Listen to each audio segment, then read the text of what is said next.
Ade Mulyana, 26, asisten rumah tangga alias Art di Purwakarta, merasa sakit hati terhadap majikan perempuannya, Dia Permata Karisma, 27, sehingga nekat melakukan pembunuhan.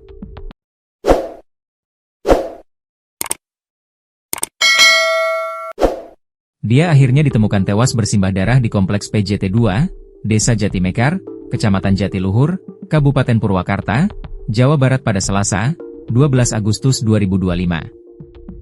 Padahal pelaku sudah tinggal bersama korban dan suaminya selama sekitar 1 tahun.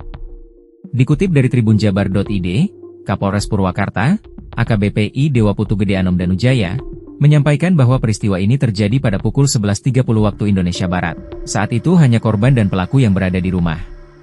Pelaku sempat menagih upah kerja sebesar Rp500.000 kepada korban, namun tidak ditanggapi.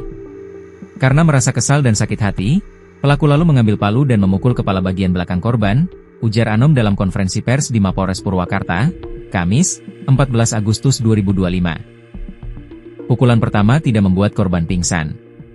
Pelaku pun terus menghantam kepala korban hingga korban tidak berdaya. Setelah memastikan korban tak bergerak, pelaku membuang barang bukti seperti ponsel korban di bawah jembatan Cinangka, serta sejumlah barang lainnya di drainase wilayah Waduk Jatiluhur.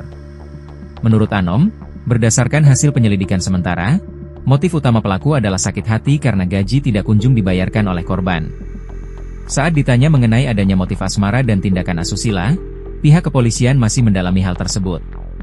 Untuk motif lain-lainnya, masih kami dalami, ucapnya. Anom menyebut, modus operandi pelaku terbilang brutal. Pelaku memukul kepala korban berkali-kali menggunakan palu dan menghantam bagian mulut korban dengan gagang palu. Dari TKP, polisi mengamankan sejumlah barang bukti yaitu 1 palu bergagang hitam, taplak meja warna coklat, 2 unit handphone, dan 1 unit sepeda motor Honda Karisma warna hitam.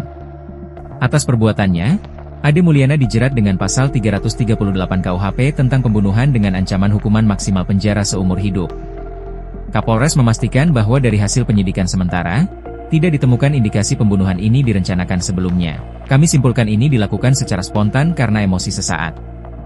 Tidak ada bukti adanya perencanaan sebelumnya, ujarnya. Sejauh ini, kata dia, pelaku belum memiliki catatan kriminal atau laporan kejahatan sebelumnya. Namun, polisi masih mendalami apakah pernah terjadi ancaman dari pelaku kepada korban sebelumnya. Kami belum menemukan laporan resmi soal ancaman terhadap korban, bahkan suami korban juga menyampaikan hal serupa. Tapi kami tetap dalami segala kemungkinan, kata Anom.